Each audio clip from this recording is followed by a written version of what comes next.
तो कष्ट बढ़ते जाते हैं ऐसे। कष्ट बढ़ते जाते हैं। ऐसा लग रहा है कि सारी चीजें हमारे अगेंस्ट ही हो रही हैं। नहीं, ऐसा तो नहीं है, पर ये जरूर है कि प्रारब्ध इस समय बुरा आ चुका है। जैसे इस समय हमने नई खेती बोई गन्ना और पीछे बोया है बमूल, तो अब गन्ना तो अब नया उगेगा, बमूल तो अभी पहले से है। तो ये पूर्व का प्रारब्ध आ गया और अभी भजन शुरू किया, अब आपको निगेटिव दिखाई देने लगा। और अगर पूर्व का प्रारब्ध सही है तो आप घोर पाप अभी करो तो आपको कोई कष्ट नहीं होगा, क्योंकि पुण्य जो है ना वो आपको बचाएगा और आपको फलीभूत करेगा। लेकिन जिस दिन वो नष्ट हो जाएगा और ये नई खेती पाप की और पुराना पाप, तो बम ब्लास्ट ऐसा होगा कि न इस लोक के रह जाओगे ना परलोक के रह जाओगे। तो सत्य मार्ग में चल रहे हो, कष्ट आ रहे हैं, ये पूर्व का हमारा किया हुआ कर्म है, इसको चुपचाप सह लो। अभी जो नई फसल बो रहे हो, ये जब आएगी तो आनंद में डूब जाओगे। नहीं, हमको निराश नहीं होना, हताश नहीं होना, उदास नहीं होना, हारना नहीं है, इसको रौंदना है। प्रारब्ध को रौंद करके भगवत प्राप्ति करनी है। अगर हम हार गए तो हमारा जन्म चला जाएगा। अच्छा, निगेटिव क्या होगा आप देखो, कोई संपत्ति, कोई व्यापार, कोई व्यक्ति, कोई वस्तु, ये निगेटिव होंगे। यही आपके विपरीत आज कि हमारी कामना थी ऐसा हो जाए, हम चाहते थे ऐसा हो जाए, हम चाहते, ये प्रश्न करके देखो जीवन में किसके नहीं है, किसके नहीं है, किसके जीवन में नहीं है? सबके जीवन में, क्योंकि जीवन दो कर्मों से बना है, शुभ और अशुभ। कभी सुख मिलता है, कभी दुख मिलता है, कभी अनुकूल पक्ष आ जाता है। आप ये नहीं कह सकते कि आपके जीवन में अनुकूलता आई ही नहीं, कह नहीं सकते आप, क्योंकि ऐसा हो ही नहीं सकता। दिन है तो रात आएगी, रात है तो दिन आएगा, दुख आया है तो सुख आएगा, सुख आएगा तो दुख आएगा। ये क्रम चल रहा है प्रभु, हमको इस क्रम को तोड़ना है। सुख दुख के इस चक्र को तोड़ करके भगवान की प्राप्ति करनी है, तो इसमें सहना पड़ेगा। पीछे वाले बैच में यही कहा कि भगवान अवतार लिए तो संघर्ष करना पड़ा, हम लोग तो जीव हैं, फिर हमें संघर्ष से डरना नहीं चाहिए। चाहे रामावतार हो, चाहे कृष्णावतार हो, चाहे भगवान का जो अवतार हो, आप उस अवतार में देखो भगवान को संघर्ष करना पड़ा इस संसार में। तो हम तो जीव है, फिर हम संघर्ष से क्यों डरे? जब संसार का मालिक आता है तो उसे संघर्ष करना पड़ता है, फिर हम तो उनके अंश है, तो हम संघर्ष से नहीं डरेंगे, दुख से नहीं डरेंगे, हम आगे बढ़ेंगे।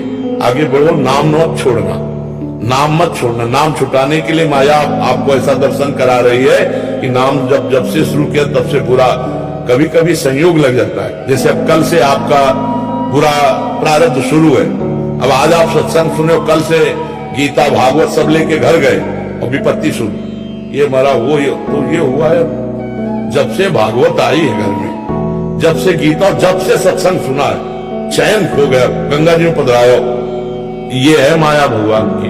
अब वो संयोग नहीं जाना, और आपने फ्रॉड किया, गलत किया, असत्य किया, अधर्माचरण किया, और आपका संयोग लग गया पुण्य का, और आपका अच्छा होने लगा, आप बाजी जीत गए। ये माया का खेल है, इसको समझना। ये अगर समझ, ये रहस्य रघुनाथ कर वेग ने जाने कोई, और जो जाने रघुपति कृपा तो सपने मोह न हो। बहुत बढ़िया चलो, नाम जप करो, अच्छे आचरण करो, और बुरे आचरणों का जो हमें फल मिले उसे भोग लो, तो आगे जो आएगा वो बड़ा मंगलमय आएगा। और अभी नाम छोड़ दोगे तो फिर वही आचरण है, तो हमारी नई खेती फिर बर्बाद हो जाएगी। और पता नहीं मनुष्य शरीर मिले कि ना मिले भाई, बड़ा दुर्लभ है मानो दे।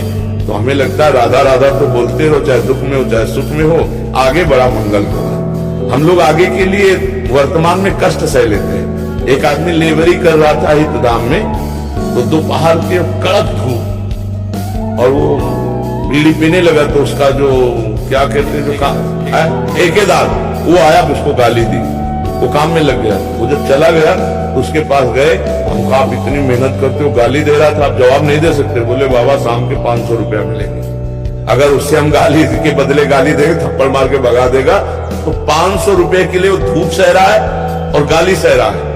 तो हम आगे आनंद के लिए, परमानंद के लिए, भगवदानंद के लिए अगर वर्तमान में कष्ट सह रहे हैं तो क्या परेशानी? हमें सहना पड़ेगा, सहना पड़ेगा, सबको सहना पड़ता है। कोई ऐसा विश्व में नहीं है जिसको दुख सुख दोनों ना प्राप्त हुए। किसी को भी बता दोगे कि वो अगला आदमी है जिसे दुख मिला ही नहीं, कभी नहीं है, हम मानेंगे नहीं, भगवान को नहीं। जब भगवान अवतार हुए तो दुख सुख का क्रम चलता रहा। हम वही पीछे बताया कि भैया सुबह राज्याभिषेक रघुनाथ जी का, महामंगल मोद अवधपुरी में, सामय के 14 वर्ष का वनवास है, तापस वेश विशेष उदासी, 14 वर्ष राम। बिगड़ गई बात, पूरी अयोध्या उजड़ गई।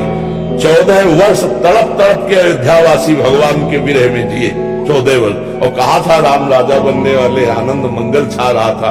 तो भाई देख लो, भगवान के अवतार लीला में दिखाया गया नहीं संघर्ष, नंगे पैर भगवान क्या क्या सब। तो हमें लगता है हम लोग उनके जन हैं, हमको ये संघर्ष लड़ना चाहिए, हारना नहीं चाहिए। पंडित दीपक शर्मा जी, रतलाम, मध्य प्रदेश। राधे राधे महाराज जी, सरकार आपके चरणों में कोटि कोटि प्रणाम। गुरुदेव भगवान, श्री जी ने इस दास को एक कर्मकांडी ब्राह्मण के रूप में कार्य पर लगाया हुआ है। गुरुदेव, जब किसी के ग्रहों के प्रतिकूल प्रभाव के कारण हम अलग अलग ग्रहों के उपचार हेतु उनके नाम का जाप अनुष्ठान करते हैं, जब इस सृष्टि को बनाने वाले समस्त ग्रहों इत्यादि को बनाने वाले श्री हरि हैं, तो क्या अलग अलग ग्रहों को साधने की बजाय यजमान को हरि तत्व से जोड़कर उन पूरा पूरा क्लियर। जब जानकी नाथ सहाय करे तो कौन बिगाड़ सके न ले। जो पे कृष्ण चरण मन अर्पित तो करिए का नवग्रह रंग। एक भगवद आनंद, एक भगवत नाम, एक भगवत रूप, भगवत लीला, संपूर्ण विघ्नों का नाम। हरि स्मृति सर्व विपद विमोक्षण। भगवान का स्मरण मात्र समस्त विघ्नों का नाश कर देता है। हमें लगता है बहुत उत्तम सत्संग के द्वारा आपको बुद्धि मिली है, आप इसको स्वीकार करें और ऐसा ही अनुष्ठान करावें, उससे निश्चित मंगल हो जाएगा। हरि विमुख हो और आप शनि राहु की उपासना करो, बिल्कुल आप जितना चाहो उतना अनुष्ठान कर लो, कभी आपके अनुकूल नहीं हो सकते हो। और 7.5 शनिचर लगा हो और भगवान की आराधना कर रहा तो कुछ नहीं बिगाड़ पाएगा, आप समझे। ये सब लोकपाल, बड़े बड़े देवता, बड़े बड़े नक्षत्र, ये सब भगवान। देवराज इंद्र की पूजा रुकवा दी ठाकुर जी ने, जब देखा त्रिभुवनपति का अभिमान है, रुकवा दी ब्रज में। बाबा से कहा जो पुआ खीर सब बना रहे हो ये किसकी पूजा के लिए? तो कहा देवराज इंद्र की पूजा के लिए। तो भगवान ने उपदेश किया और कहा देवराज इंद्र की पूजा नहीं होगी, गिरिराज गोवर्धन की पूजा होगी। और जब देवराज इंद्र को पता चला तो उन्होंने कहा ऐसे नष्ट कर दो पूरे ब्रज को, पूरे ब्रज को सांवर्तक मेघगणों को आज्ञा की, जो प्रलयकालीन मेघ वर्षा के द्वारा नष्ट कर दो, ओले वर्षाओ ऐसे। उनको भगवान का प्रताप तो पता था, लेकिन प्रमाद स्थिति के कारण भूल गए थे। भगवान ने सुदर्शन चक्र को आज्ञा की, ऊपर ही सब उठा के गिरिराज जी को 7 दिन 7 रात्रि समस्त ब्रजवासियों को, आसपास भगवान शेष जी घेरा बनाए हुए। जब देखा भागवती शक्ति के आगे कुछ नहीं, तो चरणों में आके कामधेनु गाया के साथ आके अभिषेक किया चरणों का। प्रभु अब दोबारा गलती नहीं होगी, हम जानते हैं कि आप परब्रह्म परमात्मा हो। तो कोई भी ग्रह नक्षत्र देवी देवता जब भगवान की शरण में हो जाया जाता है तो कोई कुछ नहीं बिगाड़ सकता है और रक्षा करेगा। जैसे आप भागवत में देखिएगा जड़ भरत जी का प्रसंग। जड़ भरत जी को एक काली उपासकों ने, दस्युराज था तो उसने संकल्प किया था कि यदि संतान होगी तो हम नर बलि देंगे। तो संतान हो गई तो एक आदमी को पकड़ के ले आए। अब वो आदमी को बढ़िया सब खान पान के लिए फ्री कर दिया। तो जो खवा रहा था उसने कहा खाओ, इसके बाद गड़ासा भी चलेगा, तुम्हारी बलि दी जाएगी। अब वो अवसर निकाल के भाग निकला। अब उन जो दस्यु के अनुचर थे उन्होंने कहा तो हम ही को बलि चढ़ा देगा। हमने कहा कि भाग गया है वो, तो जल्दी ढूंढो। तो देखा तो एक ब्रह्मबोध संपन्न महापुरुष जड़ भरत जी शरीर भाव से ऊपर उठे हुए एक अरे कहा इससे बढ़िया कर अब होगी बलि। पकड़ लिया, बांध लिया। तो महापुरुष ने सोचा प्रारब्ध है, ले गए, स्नान कराया, खीर पुआ पड़ा, खूब आराम से खा लिया, तिलक लगाया। और जे ही देवी के सामने गर्दन झुकाई, देवी की प्रतिमा में ऐसी जलन पैदा हुई कि देवी प्रतिमा फोड़ करके प्रकट हो गई और वही तलवार लेकर अपने ही पूजकों को काट डाला।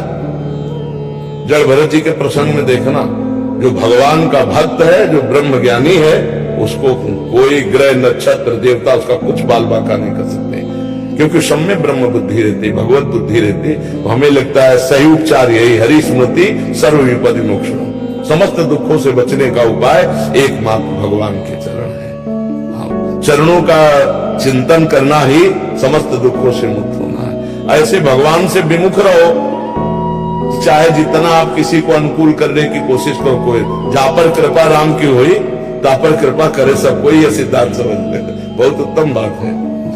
हेमविज जी, न्यू दिल्ली से। राधे राधे। स्वामी जी, मन में बिल्कुल स्थिरता नहीं है, कैसे स्थिरता लाए? किसी का स्थिर नहीं, साधना से स्थिर होता, किसी का स्थिर नहीं। पानी को कहीं भी छोड़ो नीचे ही जाएगा। अगर पानी को ऊपर चढ़ाना है तो यंत्र की जरूरत है, नहीं यंत्र की जरूरत है। अब मन को कहीं भी छोड़ो विषयों में जाएगा। अगर उसको भगवत मार्ग में चढ़ाना है तो मंत्र की जरूरत है। जपो मंत्र डट के, और मंत्र से देखो ये ऊर्ध्व गति को जाता है कि नहीं जाता है। मंत्र जब जपते हैं तो ये विषय रस नाना प्रकार की गंदी बातें दिखाता है, आप उससे बचते रहिए। जैसे बाजार में जा रहे हो, अपनी चीज से मतलब पूरी बाजार खुली है तो मन पूरी बाजार लगा देगा, ये भोग, ये बात, ये आप कोई पसंद मत करो, चुपचाप भजन करते रहो, सब डिलीट होता चला जाएगा। ऊर्ध्व गति होगी मन की। अब इसके लिए मेहनत करनी पड़ेगी, अपना प्रयास और गुरु कृपा दोनों से मन एकाग्र हो जाता है। ऐसा नहीं कि एकाग्र नहीं हो जाता। जैसे जैसे मन निर्मल होगा वैसे वैसे एकाग्र होता चला जाएगा, जैसे जैसे मलिन होगा वैसे वैसे चंचल होता चला जाएगा। तो नाम जप करो, मंत्र जप करो। ये प्रश्न पूरे विश्व का है, आपका ही नहीं। किसका मन एकाग्र है? जो भगवान में लगे उन्हीं का एकाग्र है, जो मंत्र में लगे उन्हीं का एकाग्र है। जितना लगे उतना एकाग्र है, नहीं तो चंचलता का तो स्वरूप ही मन का है। अर्जुन जी जैसे भगवान के मित्र हैं, सखा हैं, भगवान जिनका रथ आकर वो कह रहे हैं मन बड़ा चंचल है प्रभु, ये कैसे बस में होगा? तो भगवान ने कहा वैराग्य और अभ्यास, नाम जप का अभ्यास करो, गलत बातों का त्याग करो। गलत बातें जो आ रही, गलत क्रियाएं तभी होती हैं जब गलत बातों की स्वीकृति करके हम संकल्प करते हैं तो क्रिया बन जाती है। हम बातें ही नहीं स्वीकार करते तो संकल्प ही नहीं बनेगा, क्रिया ही नहीं होगी। तो ये हुआ वैराग्य। और नाम जप कर रहे हैं, मंत्र जप कर रहे हैं, अभ्यास अपने आप अचंचल हो जाएगा, स्थिर हो जाएगा, निर्मल हो जाएगा। समझ पा रहे हो? नाम जप के बिना भाई नहीं होगा। नाम जप दवा है, पक्की दवा है। मन को शांत करने के लिए, डिप्रेशन से मुक्त होने के लिए, भव समुद्र से पार होने के लिए, ब्रह्मबोध के लिए, प्रेम के लिए, जो चाहो वो सब प्राप्त कर सकते हो। नाम, हम जीवन का सार अपनी बात बता रहे। नाम पकड़ पाओ तो पकड़ लो, नाम जप करो, सब ठीक हो जाए। करके देख लो, एक बार ये भी खेल के देख लो ना। सब लोग कहते हैं कि सब करके भागता जाप कर ले, कोई परेशानी नहीं। हम बिना बताए आपके आग छुआ दे, जलोगे ना? जान के छुओ तो जलोगे, अनजान में छुओ तो जलोगे, या कोई दूसरा छुआ दे तो जलोगे। क्यों? क्योंकि उसमें दाहिका शक्ति है। आप समझ रहे ना? अग्नि में दाहिका शक्ति है। ऐसे विष में मारण शक्ति है। प्यार से पी लो तो, कोई धोखे से पिला देते तो आपको मरोगे ना। ऐसे अमृत में, वो अमृत तो है तो प्यार से पियो या जैसे भी, ऐसे नाम में तारण शक्ति है। नाम भगवत प्राप्ति कराने में समर्थ है। भाव कुभाव अनक आलसहु, नाम जपत मंगल दिशि दसहु। दसों दिशाओं में उसका मंगल होगा। चाहे भाव हो, कुभाव हो, अनक हो, आलस्य हो, कैसे भी हो, मन लगे ना लगे, उसमें सामर्थ्य है, तारण शक्ति, वो आपका परम मंगल कर देगा।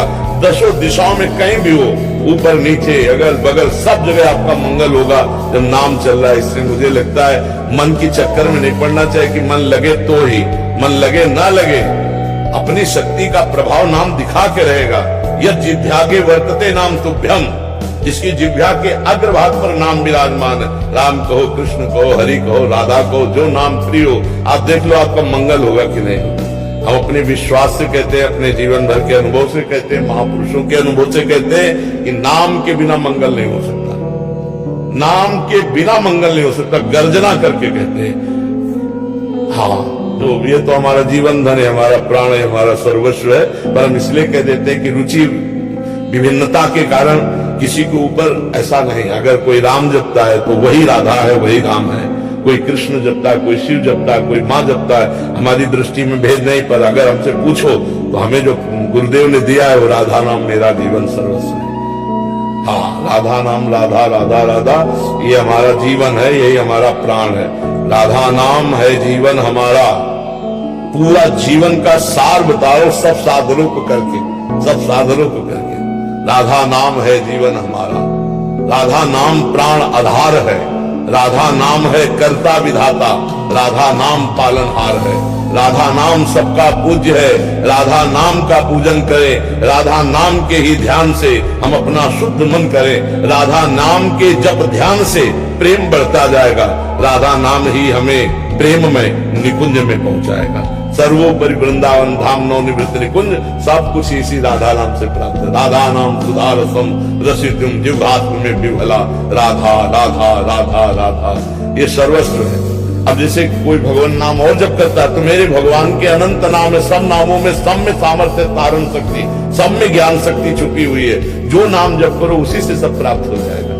पूरा जीवन श्री जी को सेवा में, राधा बाग श्री जी का वहीं रहना विरक्त भाव से, जल पुष्प और सब श्री जी की सेवकाई में पूरा जीवन जो है, अब वृद्धावस्था है, पूरा जीवन लाडली जी महाराज की सेवा में लगा दिए। घर परिवार से किसी भी तरह का कोई संबंध नहीं, कोई मतलब भगवान की बड़ी विशेष कृपा होती तब ऐसे जीवन, और बड़ा अक्कड़ जीवन, मतलब न एक ईंट रखवाए न एक रुपया, पूरा जीवन भिक्षावृत्ति से जीना और लाडली जी की सेवा करना। अब तो वृद्ध शरीर हो गया। ललित सिंह जी जयपुर से। राधा वल्लभ शेरविंश महाराज जी, दंडवत प्रणाम। महाराज जी, प्रेम प्राप्ति में सुख की आशा बाधक क्यों है? क्योंकि सुख देह धर्म से युक्त है और प्रेम भागवत धर्म से युक्त है। समझते हो? प्रभु से प्रेम होता है तो प्रेम गलियति साकरी तामे दोनों समय। प्रेम में दो वृत्तियां नहीं चल सकती, अपना सुख और इष्ट का सुख नहीं चल सकता। अपना सुख तो देहाभिमान युक्त भोगानंद जो है ना, और परमात्मा सुख तो देह भाव विष्णु पांचों भूले देह शुद्धि, देह शुद्ध विस्मृति प्रेमानंद भगवदानंद। इसलिए प्रेम में स्वसुख वांछा बाधक है, तत्सुख भाव पूरक है। स्वसुख वांछा देह भाव को लेकर के है, इंद्रियों को लेकर के है। जो भगवत सुख का आनंद लिया जाता है वो स्वसुख वांछा नहीं, वो तो हमारी आत्मा है। आत्मा हरिवंश प्रगट परमानंद श्री हरिवंश प्रमाण मनम, हमारी वो तो आत्मा, जो आत्म सुख भगवत सुख है। जैसे हम प्रभु के ध्यान में सुखी हो रहे हैं तो ये तत्सुख है। तत् माने प्रभु, उनको प्रभु सुख है। और ये पर सुख है, देह पर है, जगत पर है, ये पर सुख है। पर सुख का मतलब हम सुख में आए तो हम गए, और तत्सुख भगवत सुख है। तत् माने परमात्मा सुख, तत्सुख परमात्मा सुख। तो अगर हम परमात्मा सुख में डूबे हुए हैं तो प्रेम में डूबे हुए हैं, और देह भाव में डूबे हुए तो भोगानंद में डूबे हुए हैं। खान पान देखना सुनना ये सब जितने सांसारिक भोग हैं, सब स्पर्श रूप रसगंध, इनसे राग होता है, मोह होता है, आसक्ति होती, प्रेम नहीं होता। प्रेम तो सिर्फ प्रभु से होता है। संसार में यही जो प्रेम फैला तो उसको राग कहा गया, मोह कहा गया, आसक्ति कहा गया। और जब वो परमात्मा की तरफ गया, प्रियालाल की तरफ गया, तो वो प्रेम कहा गया। प्रेम में स्वसुख वांछा नहीं। सेवक सुख चाहे मान भिखारी, सेवक बन करके अपना शरीर सुख चाहे तो सेवा कैसे कर पाएगा? तो इसलिए स्वसुख वांछा बाधक है। अब आगे बढ़ोगे तो खुद दिखाई देगी स्वसुख वांछा कितनी बाधक। अब हम अपने सुख के किसी एक इंद्रिय सुख में फंस जाए तो प्रियालाल का विस्मरण होने लगेगा, प्रियालाल की सेवा सुख की भावना नहीं बन पाएगी। अपने सुख का चिंतन, ये खाना, ये देखना, ये भोगना, किसी एक वृत्ति में फंस जाए तो प्रेम में बाधा खड़ी हो जाएगी। जब सर्वेंद्रियां पूरा मन अपने इष्ट में सुधो चले, अपने धर्म रसकन सो प्रीतम का है, कबहू काल वृथा नहीं जाए। एक सेकंड भी ना अपना शरीर का चिंतन, ना भोगों का चिंतन, एकमात्र भगवत चिंतन, तब प्रेम प्रकटता है। ऐसे थोड़ी प्रेम प्रकटता है। वो कहे दो चार बूंद आंसू आ जाना प्रेम थोड़ी है। प्रेम का मतलब है आठों पहर अपने इष्ट के चिंतन में बढ़ो आनंद मोद सबके, महाप्रेम सुरंग रंगी और न कछु सुहाय, दिन को जुगल सेवा सुख पगी, निश देव से जानत ना ही सजनी, एक रस भींजी रहे, गोप गोपिन आदि दुर्लभ ते सुखे जिन प्रति नहे। बढ़ो आनंद मोद सबके, महाप्रेम सुरंग, महाआनंद महाप्रेम प्रिया जी के चरणों से है। पर वहां तक पहुंचने के लिए पहले दूरादपास स्वजनाम, पहले अपने पारिवारिक सुखों का त्याग करें, ये अर्थ के द्वारा प्राप्त करोड़ों प्रकार के सुखों का त्याग करें, फिर साधना के द्वारा प्राप्त सुखों का त्याग करें, तब प्रियालाल के सुख को प्राप्त होता है। दूरादपास स्वजनान सुखमर्थ कोटि, सर्वेषु साधन वरेषु चिरम निराशा, वर्षंत में सहजाद्भुत सौख्य धाराम, श्री राधिका चरण रेणु मनुष्य राम।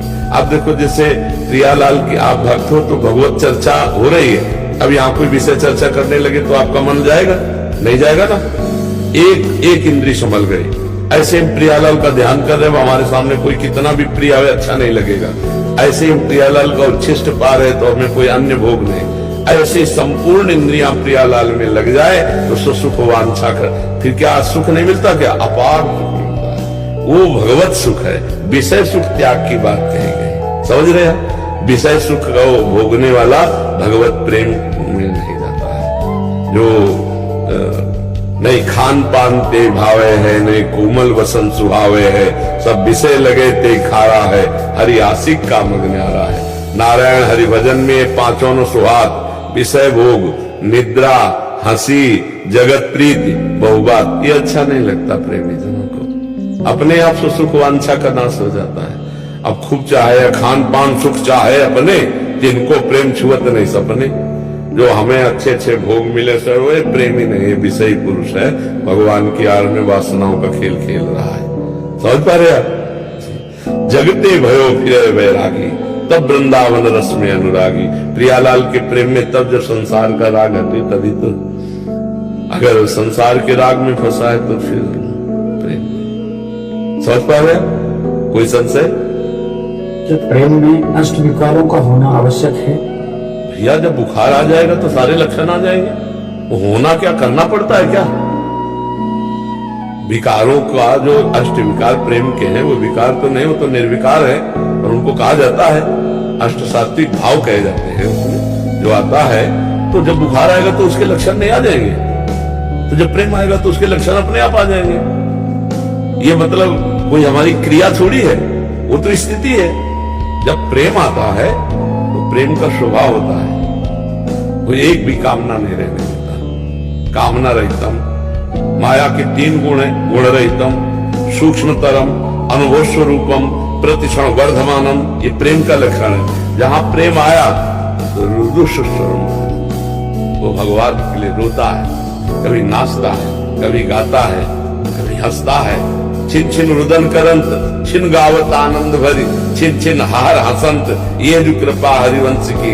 छिन छिन विहरत संग, छिन छिन निर्खत प्रेम भरी, छिन जस कहा तब। अब स्थिति आ गई तो अपने आप कभी रोमांच हो रहा है, कभी कंपायमान है, कभी रुदन कर रहा है, कभी एक अलौकिक दशा में बैठा हुआ, बाहरी कोई प्रेम का लक्षण नहीं, अंदर भाव समाधि लगी हुई है। ये सब स्थिति में होता है। उसमें थोड़ा है कि अष्ट सात्विक विकार करना पड़ता है क्या? ये तो फिर नाटक हो जाएगा। वो होता है, वो स्थिति होती है उसकी। समझ पा रहे हैं? नवीन ठकराल जी, राधा वल्लभ श्री हरिवंश महाराज जी। महाराज जी, साधक संजीवनी जी के एक अध्याय में एक श्लोक में व्याख्या में बोला है कि ब्रह्म को निर्गुण निराकार, परमात्मा को सगुण निराकार और भगवान को सगुण साकार बताया। महाराज जी, ब्रह्म, परमात्मा और भगवान में क्या अंतर है? इसके बारे। वाटर, पानी, तोय, जल, इनमें क्या अंतर? बस इतना ही। योगी उसे परमात्मा कहते हैं, ज्ञानी उसे ब्रह्म कहते हैं, भक्त उसे भगवान कहते हैं और प्रेमी जन उसे लाडली कहते हैं। हमारे लाडली लाल की जय। तो यहाँ भगवान भी नहीं कहते, यहाँ तो प्यारे राधा वल्लभ लाल की जय, प्यारे बांके बिहारी लाल की जय, प्यारे राधा रमण लाल की जय। ऐसा यहाँ नहीं कहेंगे भगवान राधा वल्लभ लाल की जय। ऐसा कहेंगे तो समझ लेना बाहरी है, वो अपने वृंदावन का प्रेमी नहीं। यहाँ तो लाल कहा जाता है, लाडले कहा जाता है, लाडली जो कहा जाता है। तो उन्हीं को ज्ञानी जन ब्रह्म कहते हैं और योगी जन परमात्मा कहते हैं और भक्त जन भगवान कहते हैं और प्रेमी जन प्रीतम कहते हैं। कोई अंतर तो नहीं, आप समझिए। एक सवाल था, जैसे कहते परमात्मा सगुण है, सगुण तो हम मानते सच। आप हमारी बात समझिए। जाकी रही भावना जैसी, प्रभु मूर्ति देखी तिन तैसी। वो निराकार तो निराकार समझ में आएगा, वो साकार तो साकार समझ में आएगा, वही स्त्री पुरुष तो स्त्री पुरुष समझ में आएगा, जड़ चैतन्य तो जड़ चैतन्य समझ में आएगा, वो पापी तो पापी समझ में आएगा, वो निष्पाप तो निष्पाप समझ। जैसा तुम देखना चाहो वैसा वो दिखाई देता है। जाकी रही भावना जैसी, प्रभु मूर्ति देखी तिन तैसी। वो क्या है? आज तक कोई निर्णय नहीं कर पाया, बस अपनी अपनी मति और गति तक वो समा गया। वो अथाह समुद्र है, आज तक कोई उसका निर्णय नहीं कर पाया कि वो ये है। वेद कहते हैं नेति नेति। अब कोई सगुण मान करके तृप्त हो गया, कोई निर्गुण मान के तृप्त हो गया, कोई साकार मान के तृप्त हो गया, कोई निराकार मान के तृप्त हो जाओ उसमें। जुड़ जाओ उसमें। वो क्या है ये अपनी बुद्धि से निर्णय नहीं कर सकते, क्योंकि हमारी तुम्हारी बुद्धि बनाने वाले हैं ब्रह्मा जी, और ब्रह्मा जी की बुद्धि में जिन्होंने बुद्धि डाली वो भगवान है। तो एक अंश से ब्रह्मा जी प्रकाशित हैं, तो अनंत महिमाशाली भगवान को ब्रह्मा जी के द्वारा पूरी सृष्टि में एक अंश हमारे अंदर है। हम कैसे, कल ही चर्चा कर रहे थे कि ये भैया सीपी से समुद्र नहीं उलीचा जा सकता। सीपी समझते हो, एक कीड़ा होता है उसमें ऐसे दो ऐसे ढक्कन जैसे होते हैं, हाँ उसको सीपी कहते हैं। हमारी बुद्धि सीपी है और प्रभु क्या है, समुद्र है। तो हमको जो भाव रुचे, हमको वो मार्ग पकड़ करके रसास्वादन करना चाहिए। वो क्या है ये आज तक पूरा कोई फाइनल नहीं कर सकता। क्या है ये फाइनल नहीं हो सकता। फाइनल तो बस जो तुम मान लो उसी में आसक्त हो जाओ, बस बात बन जाएगी। आप मान लो कि मेरे बेटे में भगवान है, आपको वही साक्षात्कार हो जाए। तब प्रहलाद जी से पूछा कहाँ है तेरा हरि, तो उनका तलवार में है तुम्हारी, जो हमारे मारने के लिए उठाए हो, और जिसमें बांध के रखा है इस खंबे में हरि है, तुम में है, हम में। उसके दिमाग में उसी खंबे में हरि है। एक घूसे का प्रहार करना चाह देखा तो वो रूप नरसिंह भगवान का। अरे कहो सो कहा जहां प्रभु नागे। अब जहां तुम्हारी रति हो जाए, अगर आपको यह है ना कि घट घट में नारायण है, तो आप यहीं बैठे बैठे बद्री नारायण के दर्शन करो। सब भगवान नारायण, भगवान श्री हरि, चिद चिद लक्षणम सर्वम राधा कृष्ण महेंद्र। जो भावना करो, सिया राम में सब जानी करो प्रणाम जोरी जुगपानी। बस सारा खेल है अपना दिमाग, अपना दिल क्या मान करके लग रहा है। आज संसार मान करके लगे हो तो भी वही परमात्मा है। सब कोई परमात्मा से प्यार करता है, पर अनजाने में। जैसे प्यारा पुत्र है और उसके अंदर से परमात्मा चला जाए, तो पुत्र की शरीर को कितने दिन रख पाओगे। अगर आपसे पूछा जाए कि इसी से प्यार करते थे, अब क्यों हटा रहे, बोले नहीं वो चला गया। तो क्या उसको जानते थे क्या, बोले नहीं, जानते तो इसको थे। शरीर से प्यार करते, पर अनजाने में हम परमात्मा का आदर करते हैं। अगर हम परमात्मा से आदर पूर्वक प्यार कर ले तो निहाल हो जाए। सब में वही भैया, कहीं भी अंतर नहीं है। और जो कोई उनको निराकार मानता है तो निराकार अनुभव में आते हैं, साकार मानता है तो साकार अनुभव में आते हैं। जैसी भावना करोगे वैसे ही भगवान अनुभव में आएंगे। एस सी सिंह जी, लखनऊ से। राधे राधे महाराज जी। महाराज जी, मैं कुछ दिनों से नियमित नाम जप कर रहा हूँ और अभी 30 नवंबर को सेवानिवृत्त हुआ हूँ। महाराज जी, मेरा एक प्रश्न है। महाराज जी, हमें न तो पूर्व जन्मों का कुछ ज्ञान रहता है और न ही इस जन्म में 8-10 वर्ष की अवधि तक कुछ याद रहता है। बाद में हम इस संसार व्यवहार, पूजा पाठ, ध्यान, सत्संग आदि से एक स्वरूप पाते हैं और उसे ही अपना स्वरूप मानने लगते हैं, जबकि ये संसार हम स्वरूप नहीं है।